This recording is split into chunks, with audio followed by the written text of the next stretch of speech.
Hello, good morning. Good morning. రండి రండి. అన్నట్టు కంగ్రాచులేషన్స్. దేనికండి? యూనియన్ లీడర్ కాబోతున్నారుగా. మీ ఎలక్షన్స్ జరగాలి, గెలవాలి. నాకు డౌటే. ఏం డౌట్ లేదు. మీరు నిలబడుతున్నారని తెలిసి అందరినీ భయపెట్టే మా మేడం కూడా భయపడుతున్నారు. మీకు తిరుగులేదు. Victory is yours. తప్పకుండా గెలుస్తానంటారా? ఏది ఒకసారి ఫేస్ టర్న్ ఇచ్చుకోండి. వా, జ్యోతిష్య పిత మహిళ ఉందండి ఫేస్. థ్యాంక్స్ అండి, మీరు సార్. సారీ అండి. మీరేమనుకోకపోతే మీకు చిన్న కాంప్లిమెంట్. ఏమిటండి? మీ నవ్వు చాలా బాగుంటుంది.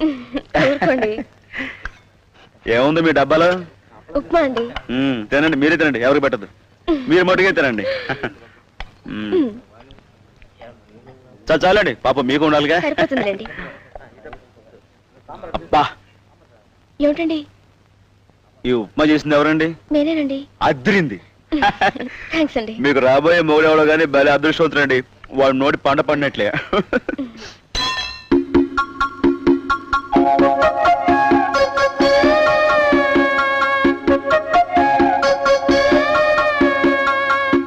మేడం, నన్ను ఎన్నికల్లో నిలబడమంటారా? ఎస్. డబ్బున్న వాళ్ళంటే ఆ రాజుకు పడదు. ఎలాగైనా యూనియన్ లీడర్ అయ్యి నా ఫ్యాక్టరీలో అల్లరి సృష్టించాలని అతని ప్లాన్. అతను నెగ్గకూడదు. He should not win. నేను ఓడకూడదు. మేడం, మీ ఆశీర్వాదం ఉంటే స్వర్గానికనే ఎక్కుతాను. ముందు ఉట్టి వరకు వెళ్ళు, స్వర్గం సంగతి తర్వాత. తీసుకో.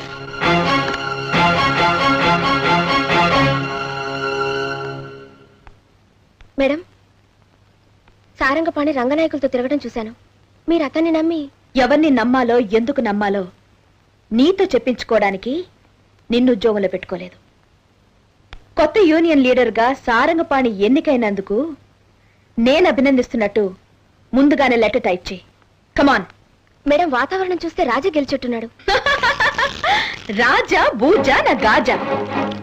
ఈ ఫ్యాక్టరీ ఎన్నికల రిజల్ట్ బ్యాలెట్ బాక్స్ లో లేదు, నా గుప్పెట్లో ఉంది.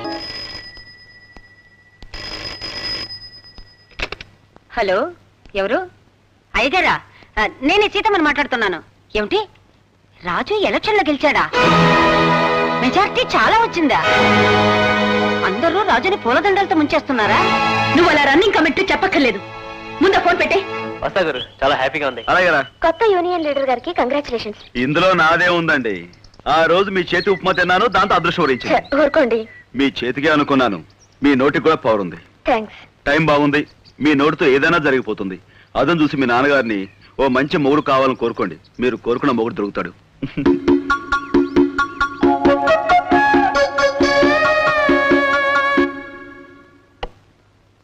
లీడర్ గా వచ్చి చేయగలుగుతావు అనుకుంటే నీ చేయే కాల్చుకొస్తావా? సారంగపాణి, మన పని జరగాలంటే ఒకటే మార్గం. ఏంటి సార్? ఉమాదేవిని చంపేయాలి. అమ్మో, మడ్రా? అవును, మద్రే. కానీ మద్రం తెలియకూడదు. సమయం చూసి ఉమాదేవి ఫ్యాక్టరీ చెక్కి వచ్చినప్పుడు యాక్సిడెంట్ లో ప్లాన్ చేసి తెలివిగా తప్పించుకో. ఆ తర్వాత కథ నేను అడుగుతాను. Okay sir. కొత్త యూనియన్ లీడర్ గారు, కొన్ని కొత్త విషయాలు తెలుసుకోవాలి. Miss Bhavani, work turn over కోసం మన ఫ్యాక్టరీలో పెడుతున్న కొత్త నిబంధనలు ఒకసారి చదివి వినిపించు. Yes madam.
మొదటి దెబ్బ అసలుకు అసలు, రెండవది అసలుకు వడ్డీ. వందలాది కార్మికుల ముందు నన్ను అవమానించావు. నాకు చదువు లేకపోయినా సంస్కారం ఉంది, విదేశాలు తిరక్కపోయినా వివేకం ఉంది. అందుకే యజమానిగా నీ గౌరవం కాపాడడానికి వాళ్ళందరి ముందు తలంచుకున్నాను. ఈ 4 గోడల మధ్య నీ తల తిరిగే గుణపాఠం చెప్పాలని వచ్చాను, ఇచ్చాను. ఇందాక కార్మికుల ఆవేశాన్ని నేను చెయ్యెత్తి ఆపుండకపోతే నిన్న అక్కడికక్కడే పీస్ చేసి ఉండేవాళ్ళు. ఆగో, నీకు అధికారం ఉంది కదా అని నన్ను ఉద్యోగం తీసేస్తే కార్మికులు కారణం అడుగుతారు. ఏమని చెప్పుకుంటావు? గదిలో జరిగింది చెప్పుకుంటావా? నోరు విప్పితే గౌరవం పోయేది నీకే. వస్తాను మేడం.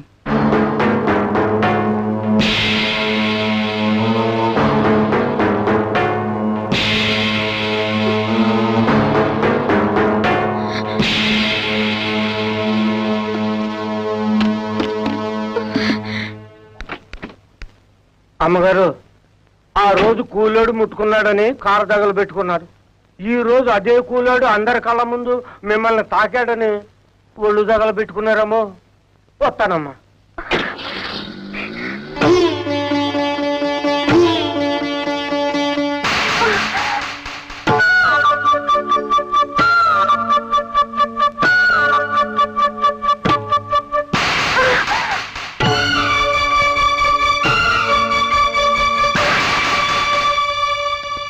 దేవి, చాలా పెద్ద ప్రమాదం తప్పిందట. ఇందాక నుంచి నీకోసం అతృతగా ఎదురు చూస్తున్నాం. ఎక్కడికి వెళ్ళావమ్మా? నిర్ణయం తీసుకోవడానికి. నిర్ణయమా? పెళ్లి నిర్ణయం. పెళ్ళా? అవును, మన ఫ్యాక్టరీలో పనిచేస్తున్న రాజుని పెళ్లి చేసుకుందాం అనుకుంటున్నాను. రాజునా? నాకు తెలుసు డాడీ, మీరు అలా ఆశ్చర్యపోతారని. ఇది ఆవేశంతో తీసుకున్న నిర్ణయం కాదు. అతని అనుక్షణం నేను వేధించాను, అవమానించాను, ఆఖరికి చెంప మీద కూడా కొట్టాను. అలాంటి నాకు ఏదైనా జరిగితే ఆనందపడాలి, కానీ యాక్సిడెంట్ కాకుండా అతను నన్ను రక్షించాడు. డాడీ, నువ్వు జన్మనిచ్చినా అతను నాకు పునర్జన్మనిచ్చాడు. అందుకే అతనికి అంకితమైపోవాలనుకుంటున్నాను. శుభం. సీతమ్మా, ఏదో దుర్ముహూర్తం అమ్మాయిని కింద పడేసింది అనుకున్నాను గాని ఇలా సుముహూర్తానికి దారి తీస్తుందని ఎప్పుడు అనుకోలేదు. రేపే మనం ఆ రాజుంటికి వెళ్ళి వాళ్ళ అమ్మతో మాట్లాడాలి. అలాగే. నీ మనసులో మాట చెప్పావు. చాలా సంతోషం అమ్మా. నా కూతురు కోటీశ్వరుడి మీద మోసపడలేదు. తను పనిచేసే ఫ్యాక్టరీలో ఒక కార్మికుడిని కోరుకుంది. ఈవేళ మంచి రోజు. ఈ రోజే వాళ్ళ అమ్మగారితో మాట్లాడి ముహూర్తాలు పెట్టుకుందాం. ముందు లక్షణంగా చీర కట్టుకుని బయలుదేరమ్మా. అలాగే నాన్నగారు. ఏమిటి, మా అబ్బాయిని మీ అల్లుడిగా చేసుకుంటారా? అవునమ్మా, ఒక ఫ్యాక్టరీ ఓనర్ ఫ్యాక్టరీ వర్కర్ ని పెళ్లి చేసుకోవడం ఆశ్చర్యమైన ఇది నిజమమ్మా. మా అమ్మాయి చాలా టిపికల్ మనిషి. రాజు హస్తవాసి బాగా నచ్చిందట. పెళ్ళంటూ చేసుకుంటే మీ అబ్బాయి రాజునే చేసుకుంటాను అంటూ. అంది అంటే జరిగి తీరాల్సిందే. అది టిపికల్. కోరొస్తున్న కోడల్ని ఎలా కాదనగలరు బాబు గారు?